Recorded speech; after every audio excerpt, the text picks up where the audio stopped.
N1 podcast s Suzano Lovec.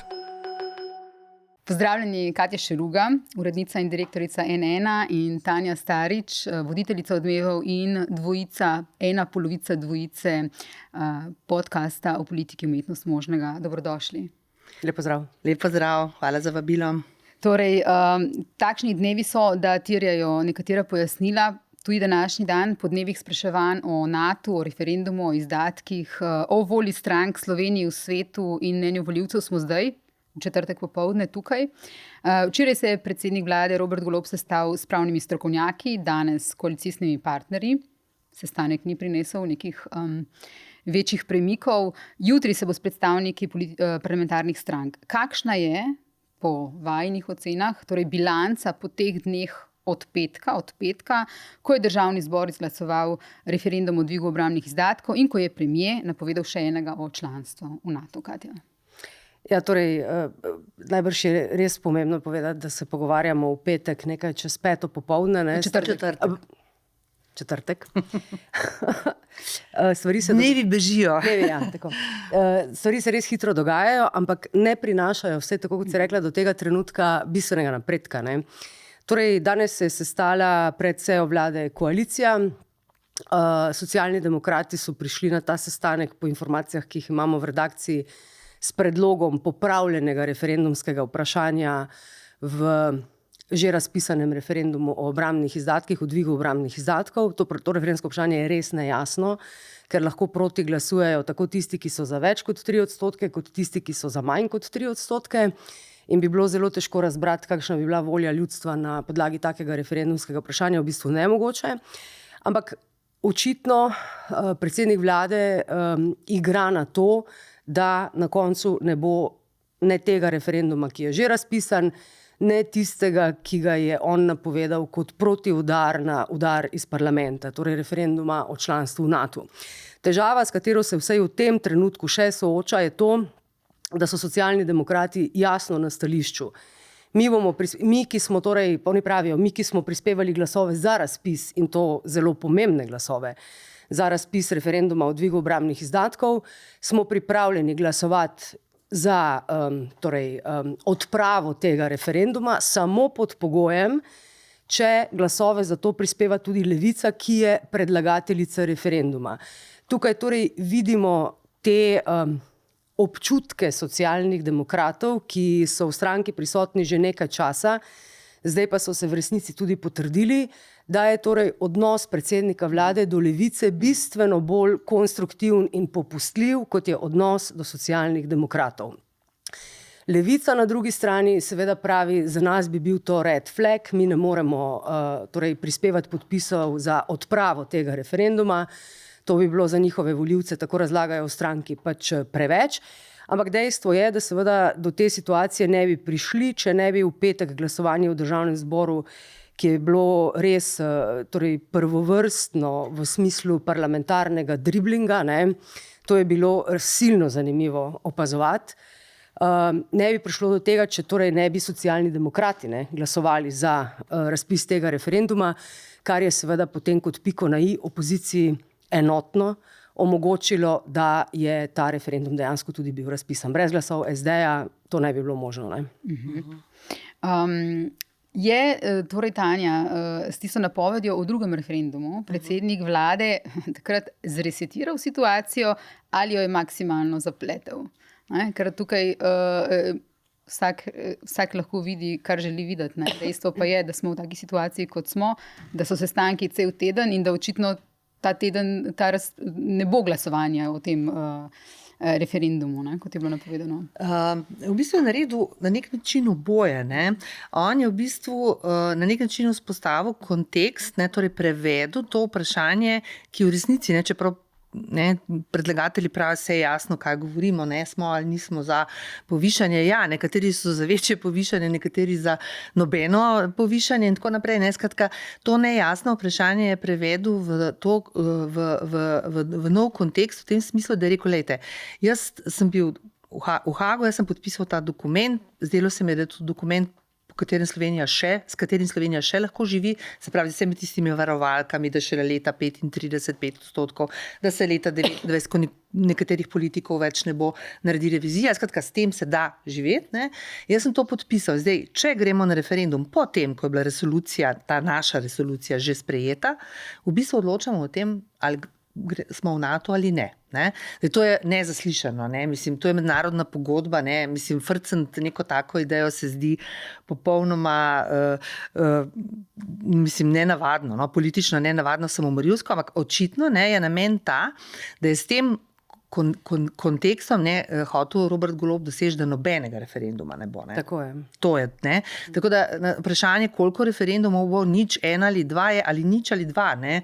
Zdaj, za ta 2, tukaj jaz še ne vem, koliko resno misli Golob iti do konca, ne? Se pravi s tem referendumom o NATO, zdaj po nekih informacijah misli resno, ne? Skratka, samo enega referenduma ne bo, bosta pač 2, ne?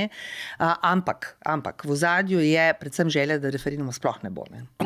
Sploh na predvolilnem času, pol leta pred volitvami. Ne? Ja, in to je zadnji referendum pred volitvami. Tako. Po vajinem mnenju to ni bila impulzivna odločitev. Ker mi smo zdaj gledali posvetovanja s pravnimi strokovnjaki, mislim, ta posvetovanja s pravnimi strokovnjaki bi predsednik vlade lahko naredil tudi preden je rekel, da bomo šli v še en referendum, ne? Ne, 20 minut po odločitvi parlamenta je ta tweet prišel v svet, ne, to ni bila... Mislim, ga vidite kot strategijo, kot ego, kot impulzivno, torej je na mestu to vprašanje, zakaj je naredil? Mislim, predvsem je tukaj zelo pomembno, da predsednik vlade, ne predsednik stranke, predsednik vlade napove. Ne, on ni napisal, razmislil bom o možnosti referenduma o članstvu NATO. On je napovedal, da bo Svoboda naslednji teden, torej to bi bilo ta teden, predlagala posvetovalni referendum o članstvu Slovenije v NATO. In to z funkcije predsednika vlade. Seveda to je že samo po sebi izjemno resno. Ne glede na to, kot smo prej ugotovili v razpravi, da je pač to seveda stvar notranje političnega šaha. Kar sem jaz opazila v petek, je to, ker sem poslušala namreč razpravo na plenarni seji, v kateri so sodelovale vse 3 koalicijske stranke, pa zelo malo Logarjevi demokrati, opozicije v dvorani vse do glasovanja sploh ni bilo, razen na začetku Nova Slovenija, je to. Ne. Opazila sem, da je nekaj poslancev, mislim, da okoli 3, so že v razpravi govorili, da sicer pa je edino pravo vprašanje, ni vprašanje obrambnih izdatkov, ampak pravzaprav si Slovenija sploh še želi biti v NATO ali ne. Iz tega seveda se lahko vprašamo, ali je to bilo nekaj, kar je že predhodno bilo v nekih scenarijih in v obtoku. Pardon, tudi ko je bilo seje konec, ko je tweetnil premier Golob, ko je torej vodja poslanske skupine Svobode dala izjavo, si videl, te izjave so bile zelo, zelo usklajene, praktično identični stavki so bili. Ne? Se pravi, težko bi rekli, vsaj sodeč po opazovanju petkovega dogajanja, da Svoboda ni bila pripravljena na to, jaz mislim, da je bila pripravljena na to in na to, da bo referendum izglasovan in verjetno tudi na to, kako bodo nanj reagirali. Je pa res, da je taka odločna napoved, referenduma o članstvu v NATO strani in z funkcije predsednika vlade pa res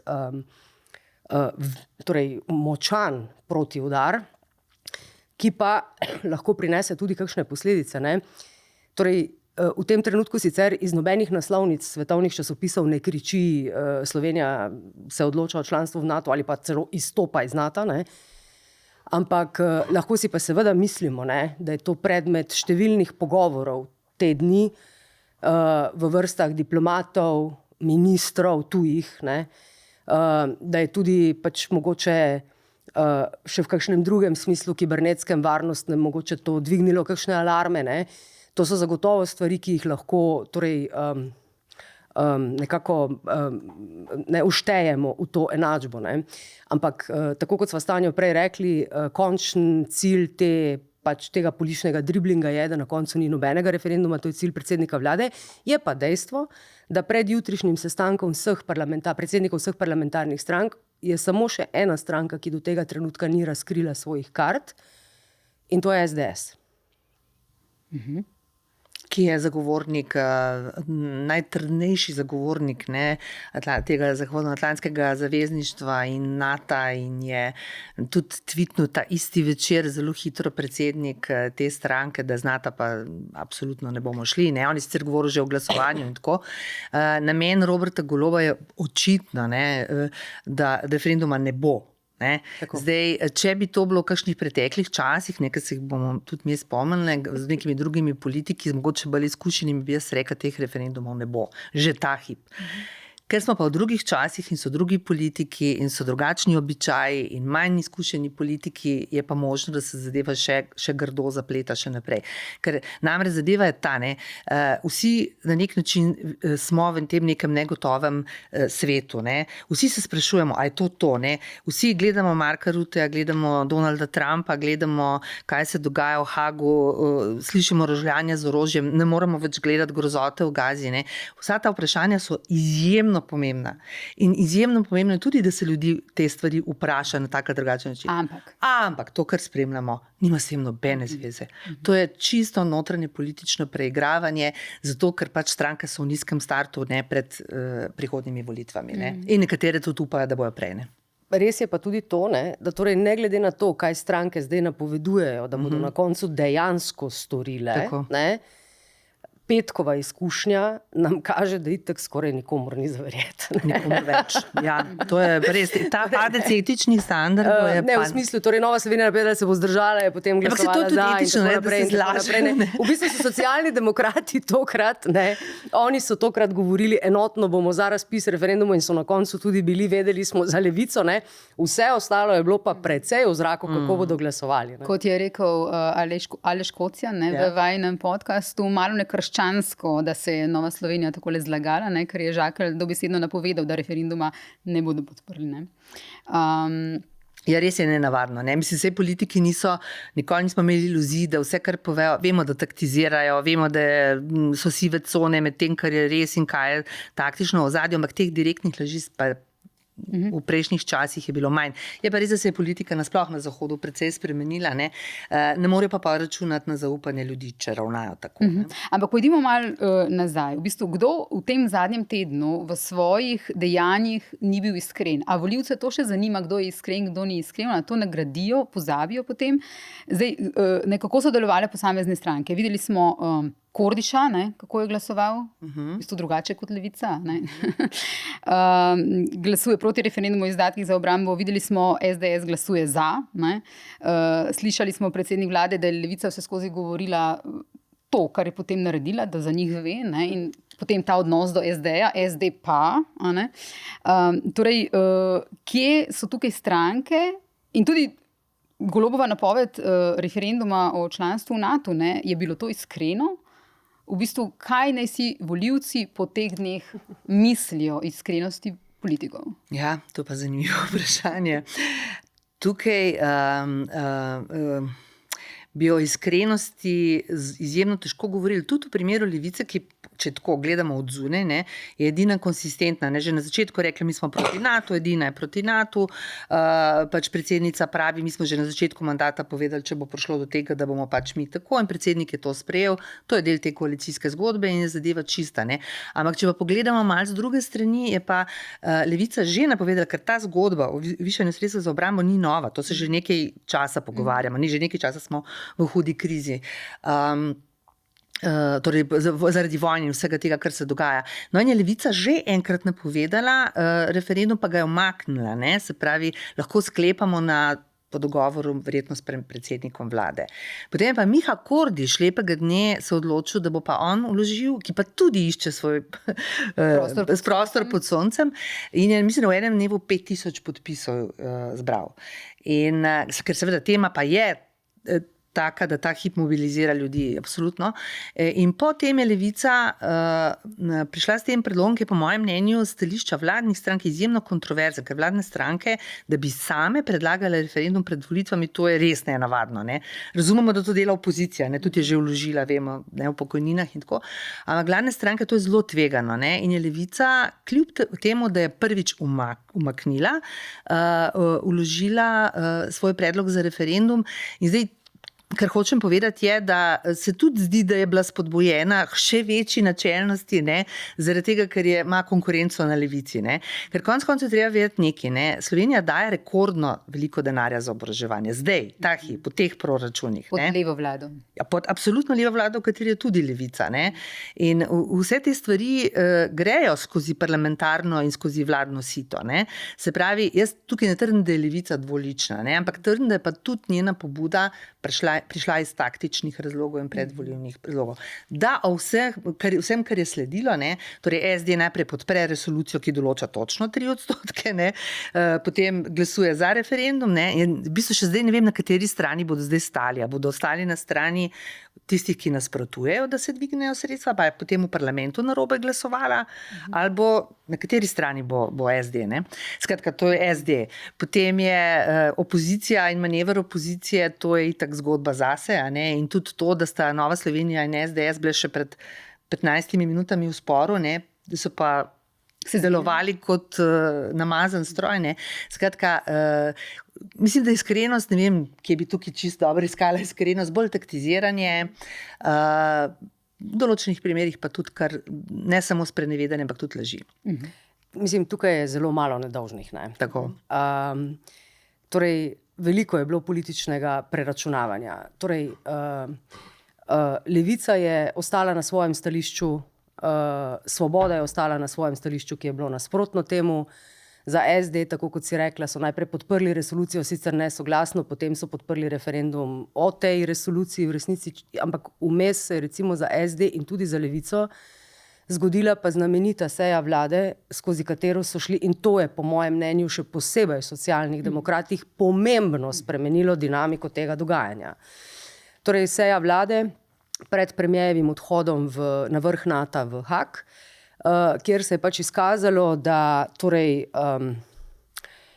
se vladna gradiva, pomembna vladna gradiva, torej v tednu, ko je vrh NATO, v tednu, ko se vsa država pogovarja o obrambnih izdatkih, ko je nemogoče, da nimaš radarjev na besedo NATO, ne, če si levica, ne, pa tudi če si SD, se torej zgodi, da ta vladna izhodišča, ki sicer res določajo,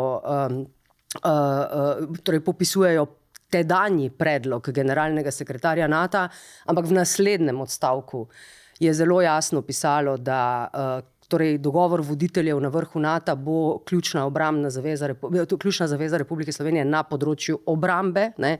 Kaj? Torej bi lahko tudi z 10% premier prišel domov, ali kaj? To mu je šlo čez vlado, ne? Zato, ker pač bodisi nekateri niso prebrali gradiv, ne, ki so jih sicer imeli pravočasno na voljo, bodisi iz nekih drugih okoliščin, in moram reči, da takrat, ko smo mi razkrivali to zgodbo v tej znameniti seji vlade, sem se spraševala, a zdaj ne berete gradiv, ne, in to tako pomembnih v tako pomembnem tednu, ali pa zavajate volivce, ker tretje razlage že več nisem našla, ne, da bi se potem, ne, zgodilo še to, da je vlada imela dopisno sejo o tem, da o tem, da nasprotuje predlogu levice o referendumu o obrambnih izdatkih, kjer je od treh ministrov levice proti glasoval Luka Mesec, koordinatorica stranke je bila na morju brez računalnika, kot je povedala, in torej ni glasovala. Minister za solidarno prihodnost pa je bil na poti v Budimpešto na prepovedano parado ponosa. Ampak če na dopisni seji ne glasuješ proti, se šteje, da si glasoval za. In tu smo prišli do absurda, vseh absurdov. Ne? 2 ministra levice sta glasovala za to, da je vlada proti referendumu, ki ga predlaga levica. Ne?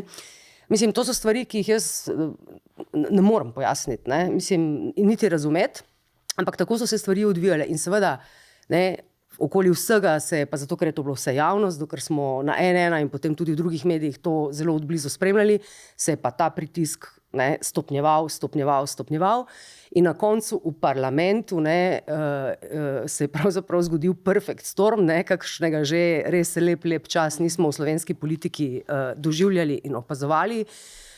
Kar se pa tiče opozicije, torej SDS je imela žogo na nogi, ne. Vprašanje je bilo, ali bo probala zabiti gol ali ne. In na koncu je padla odločitev, da ja, z vsemi temi proceduralnimi triki, da so bili poslanci v evidenci odsotnosti, pa so v bistvu čakali v parlamentu, da so se z Dalmacije vozili predčasno z dopusta. Skratka, Janez Janša je imel poslansko postavo pripravljeno, ko je prišel befel, kako je treba glasovati, so šli glasovati, 3 poslanci SDS-a so uleteli v dvorano, zato da ne bi mogla koalicijska stranka prešteti, koliko jih je dejansko v parlamentu. Mislim, da 30 sekund pred glasovanjem in pač rezultat je bil 46-42 za razpis referenduma. Komu ta situacija trenutno najbolj škodi in komu najbolj koristi? Zdi se, da recimo Logarju in Prebiliču lahko samo koristi. Torej, ona dva zagotovo tukaj, to se vidi tudi po njunih javnih nastopih, iščeta ali pa lahko najdeta neko svojo priložnost. Ne? Ker sicer je politični prostor zelo, jaz temu rečem, novodošli, newcomeri, ne, niti nista, ne eden, ne drugi, ne, nova politika, ne, ampak recimo, da nekako na novo stopata v to parlamentarno tekmo s svojimi strankami. Torej, ona da morata najti v tem polariziranem prostoru, ker prostor je pa popolnoma polariziran in političen in javni prostor. Ne. Morate zdaj najti neko svoje mesto in ona dva ga iščete v sredini. Zdaj, kaj pa sredina v teh razmerah je pa izjemno zapleteno vprašanje. Ne? Ker kadar se prostor tako radikalizira, kot je radikaliziran zdaj, ne samo pri nas, ne? Ni prostor za sivino, ne? Ni vmesnega prostora. Ne?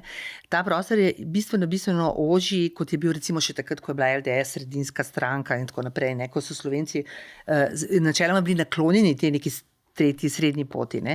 Tega je zdaj bistveno manj. Ne. Zdaj sta ona dva oba očitno začutila priložnost, da pa rečeta, lejte, nismo ne tako kot ti in nismo ne tako kot ti, mi ponujamo nekaj drugega, drugačnega predvsem. Zato, ker vsebinsko ona dva nista nič drugačna kot to, kar govorijo politiki zdaj. Ne.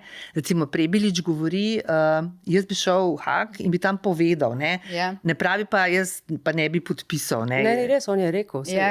On je v našem studiu rekel, mislim, ta izjava je bila tudi zelo opažena.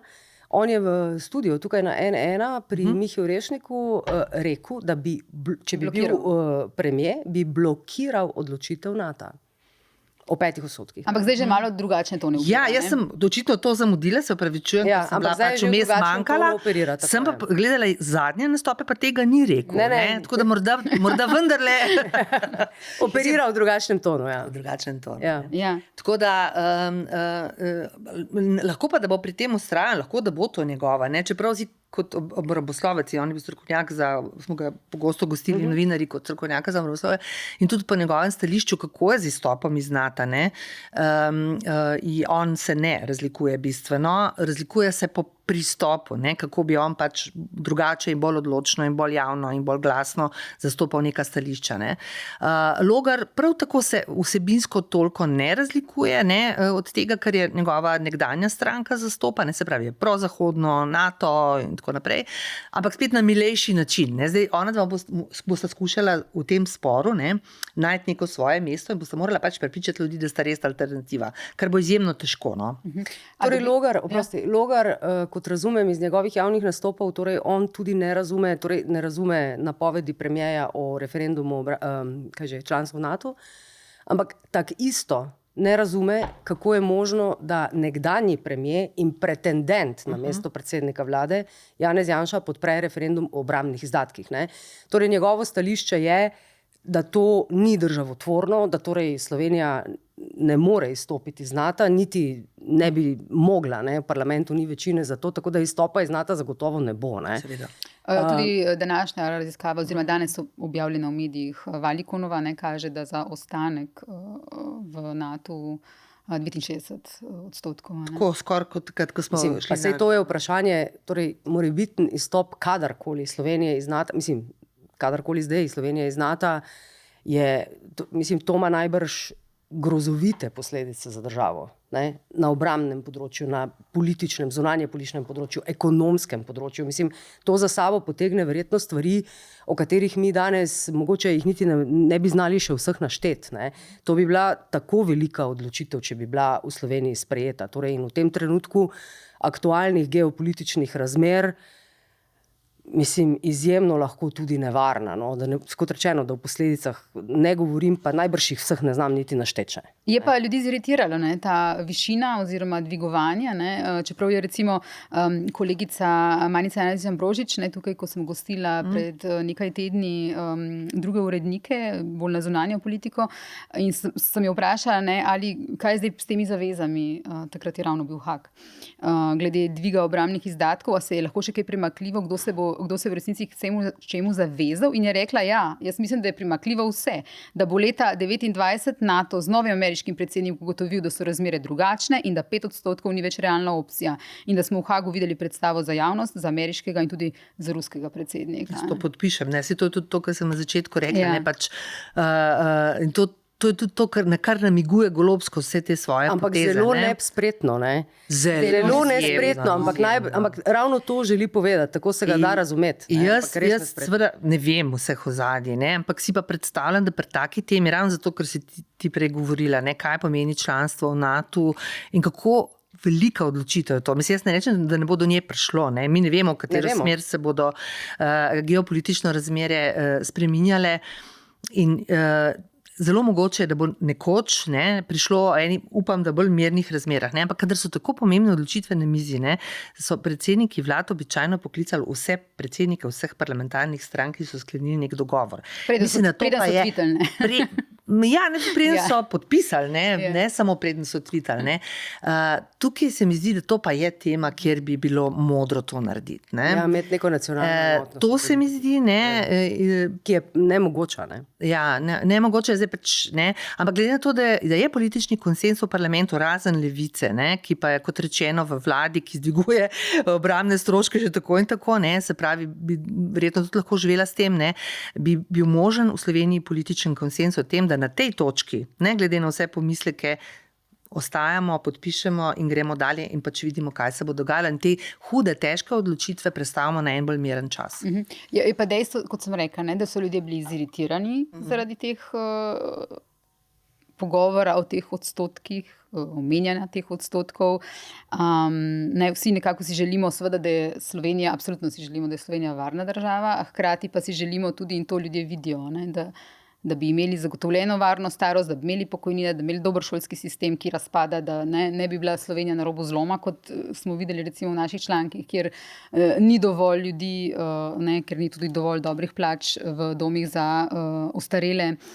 Vse to ljudje občutijo in potem, ko slišijo 5% BDP za obrambo, jim začne goreti. In vse ljudje zdaj, ko se dogaja vse to od petka dalje, sestanki, bojo referendumi 2, 1, 0, 2, 0. Ja, pa gremo iz NATO, predvsem gremo iz NATO in so ljudje so dodatno ziritirani, kaj politika zdaj govori o nekih referendumih, zdaj na koncu jih ne bo, če smo se ravno začeli, 3 dni smo se doma pa pogovarjali, ali hočemo biti v NATO. Kje je izhod za mislim, kaj politika s tem sporoča ljudem? Ja, zdaj v tem trenutku, torej v četrtek, malo pred 6, to po mojem morali kar parkrat podariti, še nič pametnega. Zaradi tega, ker torej še ni nekega enotnega stališča niti v koaliciji, kako zdaj to shendlati. Predsednik vlade je s svojim tweetom sicer eno stvar v petek zvečer dosegel. V sekundi se nihče več nikjer ni pogovarjal o 3%. A je to preveč ali premalo, ali bi manj, ali bi več, ali kaj bi, ampak vsi samo še o članstvu Slovenije v NATO. Torej, to je bila hipna reakcija, ko si odprl socialna omrežja, televizije, pržgal in vse ostalo. Mislim, nihče se ni več pogovarjal o višini obrambnih izdatkov, torej ta efekt je zagotovo dosegel. Ampak kar se pa tiče teh odstotkov, najbrž je to res malo kompleksno razložiti, ampak mislim, jaz sem šla to malo, torej, dost natančno prebrati. Torej, obrambna resolucija, kot je sprejeta v Državnem zboru, določa 3% do 2,30. NATO je rekel 3,5 na core defense do 2,35, kar pomeni, da če bo Slovenija skladno z resolucijo, ki jo lahko seveda kadarkoli v parlamentu spreminjajo, ampak vendarle, če bo Slovenija 2,30 na 3%, potem je do leta 35 še 0,5% za core defense, verjetno ni tako daleč. Ne? Tistih 1,5, ki skupaj dajo 5, tam noter je pa najbrž lahko res marsikaj. Umetnost možnega. Ne? Umetnost možnega. Tako da v resnici, gre za to, ne, da Slovenija do leta 2030 izpolni resolucijo, ki ima legitimnost največjega demokratičnega organa v Sloveniji, to je Državnega zbora, ker je tam sprejeta. Ne. Ampak seveda poudarjam, da resolucija sama po sebi ni zavezujoč dokument, ne, in drugič, kadarkoli imaš vladno večino, jo lahko parlamentarno večino jo lahko popravljaš. Ne, tudi to. Ja, ne, tukaj je, po mojem, malo tudi, in tudi to, kot pravilno seveda praviš, da so ljudje močno razburjeni, jaz tudi to malo vidim v tem predvolilnem kontekstu tega kurjenja. 3% BDP-ja, mislim, ne vem koliko, dobro, zdaj piše v vprašanju, 1,2 milijarde, ne, da 2 milijardi 100. 2 milijardi 100, tako je. V bistvu se mi zdi, da se precej opleta s temi odstotki in s temi milijardami, milijoni in tako naprej. Ključno vprašanje, ki pa si ga mora politika zastaviti, in jaz upam, da si ga, ne vidim pa tega, da bi si ga, in tudi mi kot javnost, pa tudi mi kot novinarji, ne, pa je, kaj Slovenija potrebuje. Kaj Slovenija potrebuje? Slovenija potrebuje domove za starejše, socialne pomoči, dobro šolstvo, javno zdravstvo, ampak potrebuje tudi varnost. Slovenija je država. Zdaj, kje bo to varnost iskala? Ne? To so zdaj po moje dileme, o katerih se je nujno pogovarjati. Ne? In to so dileme, pri katerih pa potem javnost rečeš, a je to, kar hočemo. Ne? Zdaj prav bomo neutralni. Ja, ne bomo, ne? Nas morajo najprej drugi priznati in tako naprej. Ne? Skratka, kakšne opcije imamo? Kakšne možnosti imamo? Govori se, ne vem, da NATO, ki je v velikih težavah v resnici, da bi nastala evropska neka obrambna zveza, bi morda to bilo rešitev. Ne? Skratka, jaz teh dilem sploh ne vidim. Mi opletamo 3, pa 5, pa 2, pa do 35, pa tako, in ljudje so neskončno razburjeni, nesrečni in žalostni, in jaz absolutno to razumem, ker sem tudi jaz, ne? Zaradi tega, ker gre svet v neko smer, ki ni dobra. Ampak se mi zdi, da je ključno vprašanje za nas in za našo državo, pa nam politika ne ponuja, ne? Ampak veliko demagogije, pa veliko enih številk in razburjanja. Ne? Zdaj, če gremo še malo k Janši. Janša je pred te dni rekel, napisal, Golob na vrhu NATO v našem imenu že vse dogovoril o povečanju obrambnih izdatkov na 5%, je predlagal referendum o članstvu in odšel na morje ter sklical posvet s parlamentarnimi strankami v petek popoldan, ko se vrne z dopusta. Se še komu zdi, da je to napačen vrstni red in da se nekdo močno norčuje iz nas? Predlagamo, da namesto referendumov o NATO in obrambnih izdatkih razpišemo referendum o zaupnici Golobovi vladi. To reši vse dileme in zagate. Zdaj, kaj bi v resnici najbolj ustrezalo Janezu Janši? Janez Janša je edini res pripravljen na volitve, ki jih napoveduje, pa mislim že od aprila. Mislim, da aprila je bil prvi datum, ko ne bi bile volitve, pa maja, drugi datum, pa jeseni, drugi datum. In jaz mislim, da to ni prvi poziv, ne, k zaupnici in k odstopu vladi. Ne. Tako jaz bolj v tem kontekstu to zgodbo vidim. No. Mislim, se strinjam, SDS je zagotovo skoraj kadarkoli pripravljena na volitve. Ampak če bi se, to se pa lahko vprašamo, če bi se zdaj ta teden do konca z vsemi pogovori koalicija, predsedniki parlamentarnih strank, ki sledi jutri in tako naprej, pa ne razpletu v neko smer političnega dogovora, ki ima vsaj parlamentarno večino, če ne celo narodnega soglasja, kar itak ne bo, že zaradi Levice, če drugega ne. Je pa potem lahko na mestu vprašanje, ali je v tem primeru, če bi recimo kazalo, da nobena odločitev za to, da referendum o obrambnih izdatkih izgine, ali je v tem primeru predsednik vlade pripravljen na to, da njegova stranka v parlamentu predlaga pravni ukrep, katerikoli že bo, za izbris tega referenduma in veže na to zaupnico. To bi recimo potem bil pa res verjetno skrajni scenarij, ampak je lahko morda pride v poštev, če ne bo nekega političnega dogovora, formalnega, neformalnega, vsaj o tem, da torej odprava referenduma o dvigu obrambnih izdatkov, če bi kazalo, da ne bi recimo prestala glasovanja v parlamentu. Seveda se da narediti, zdaj seveda pravniki so našli že veliko načinov, kako je to možno doseči, Eden od teh je tudi to, da se pač nikoli ne sprejme odlok o razpisu tega referenduma in se pač na koncu mandata, ki je čez nekaj mesecev, to avtomatično v bistvu izbriše. Ne? Tako da načinov je seveda več. Ne? Ampak razumemo, zakaj to ljudi iritira, ne? Ker govorimo o referendumu kot najvišji volji ljudstva, potem pa se iščejo po nekih tvitih razlage, kako do tega ne bi. Zakaj nas jezite s tem? Ne? Zakaj nam o referendumih govorite, napovedujete, potem pa.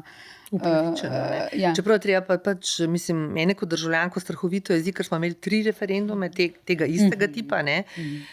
Kjer so ljudje jasno rekli, da hočejo preferenčni glas, jasno so rekli, da hočejo pravico do in tako naprej. Ne? Nič od tega se ni zgodilo, zato ker ni bilo večine v parlamentu. Ne? To je treba ljudem tudi na nek način pojasniti, ne? Da eno je, absolutno referendum je izjemno pomemben, sploh pri teh temah, sploh to ni debate, je pa to, kar so pravniki tudi včeraj opozorili, da se čedalje bolj sprevrača v orodje političnega boja in v tem smislu je pa ljudje morajo tudi to vedeti. No? Ja, da njihovo mnenje ne bo slišano. Ne bo. Absolutno. Ne? Politična situacija, v kateri pa je trenutno Robert Golob, ki si prej spraševala o Janezu Janši, če se koalicijski stranki ne bosta umaknili iz stališča, na katerem sta še danes bili na koalicijskem srečanju pred sejo vlade, to je, da torej obe vztrajata, ne, iz razlogov, ki smo jih na začetku navedli, pri tem, da ne bosta prispevali glasov za umik tega referenduma o izdatkih, potem pa se lahko,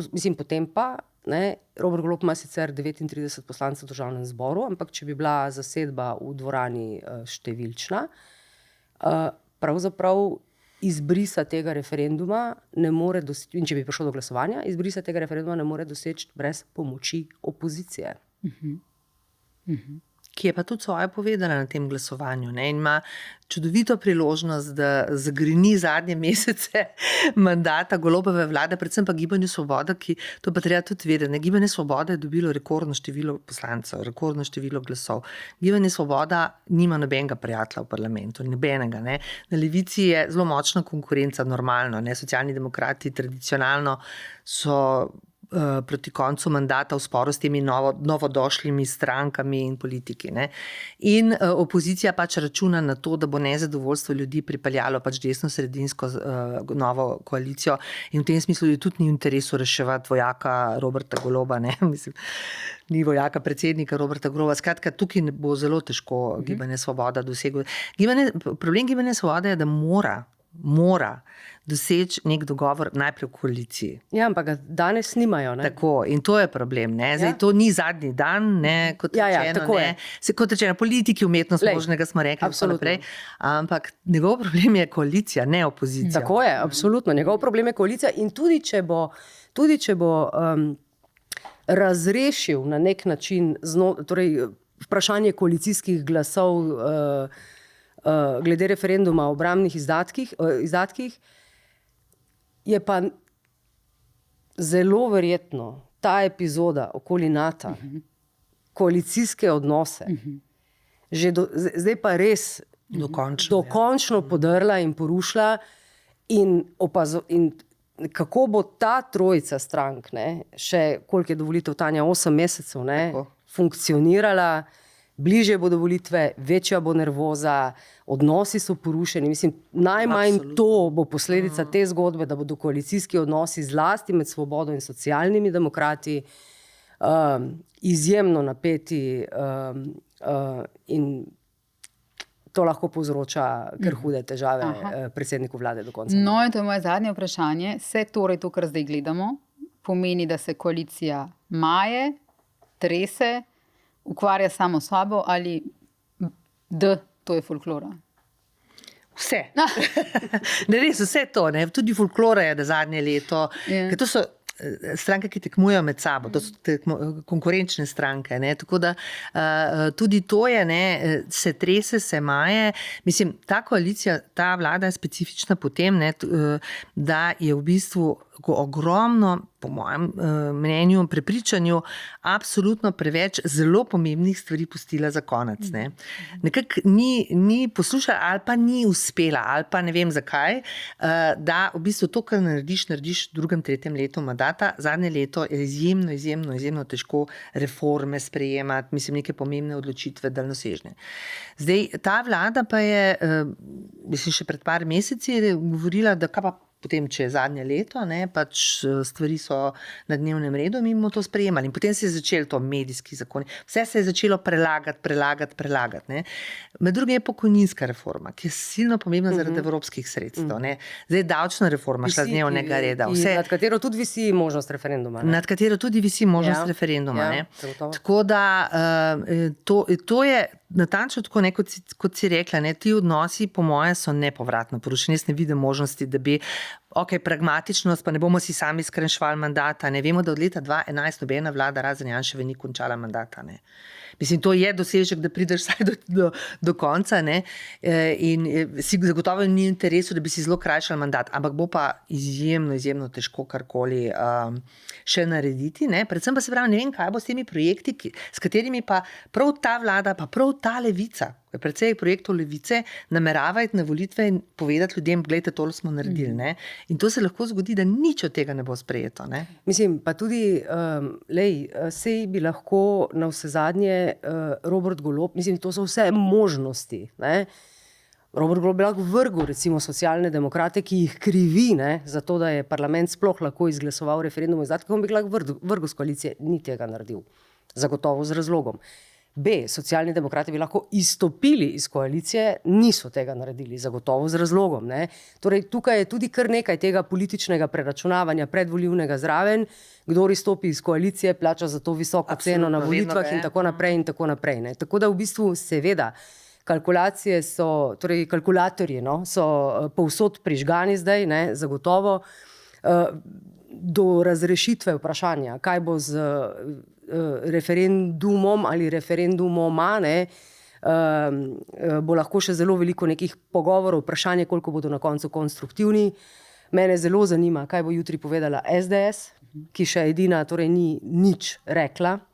Ampak kot rečeno, vsi ostali, ki pa so kaj rekli, pa tako ali tako ne, obstaja velika verjetnost, da jim na podlagi izkušnje iz petka ni verjeti. Vsaj ne vsem, da smo fair. Tako da v bistvu zagotovo pa bliže, ko bodo volitve, višja bo temperatura, tudi ne vem, ali ostanejo recimo vsi predsedniki manjših 2 koalicijskih strank na položajih. Recimo, ne. Na vse zadnje ta zgodba znamenito 6. točko na vladi, torej izhodišča za udeležbo premierja na vrhu NATO, to je gradivo, ki je nastalo na ministrstvu SD-jeve ministrice Tanje Fajon. Mislim, to je tudi znotraj stranke, torej dogaja se znotraj strank, znotraj koalicije, torej na relaciji med koalicijskimi partnerji, med koalicijo, opozicijo, med Golobom in Janšo, med Golobom in Hanom. Mislim, povsod je zdaj dogajanje izjemno dinamično in koliko je zrela v tem trenutku slovenska politika, ne, kaj lahko v takem trenutku, ko imamo napoved referenduma o članstvu v NATO in o dvigu obrambnih izdatkov, naredi, bomo mogoče videli že jutri, ali pa niti jutri še ne. Ja, jaz mislim, da morda še jutri. Še jutri morda ne. Ja, zato, ker bo najprej moral doseči dogovor v koaliciji. Tako, ampak to bo hkrati test zdaj tudi zrelosti slovenske politike. Ne? Ker tu pa so interesi države verjetno nadpomembni, ne? Torej tudi za ceno kakšnega odstotka na volitvah. Zdaj se pa zelo resno že tudi o tem pogovarjamo. Ne? Pa morda bi se morali naučiti tudi to, da se je dobro kaj izmeniti tudi v ozadju. Ne samo na sestanek skličeš takrat, ko si že dogovorjen, pa potem daš izjavo za javnost in tako naprej. Ne. Jaz upam, oziroma si predstavljam, da kakšni pogovori potekajo tudi v ozadju, neka usklajevanja, da neka rešitev, neka jasna rešitev, vendarle domišljena, da ni tako, kot se mi pogovarjamo, morda bo tako, da skratka, da nekdo vidi scenarij, ker v nasprotnem primeru imamo lahko pred sabo res zelo zapleteno politično preigravanje, kjer bomo državljani dobesedno in država, ne? In država, dobesedno. Tako je. Okay. Najlepša hvala obema za vajina razmišljanja in za vajina mnenja. Hvala. Hvala za vabilo. Mi, dragi gledalke in gledalci, se pa vidimo spet naslednji teden tudi s politično analizo. Z mano bosta naša kar redna politična analitika, dr. Tadej Troha in Luka Lisjak Gabrielčič.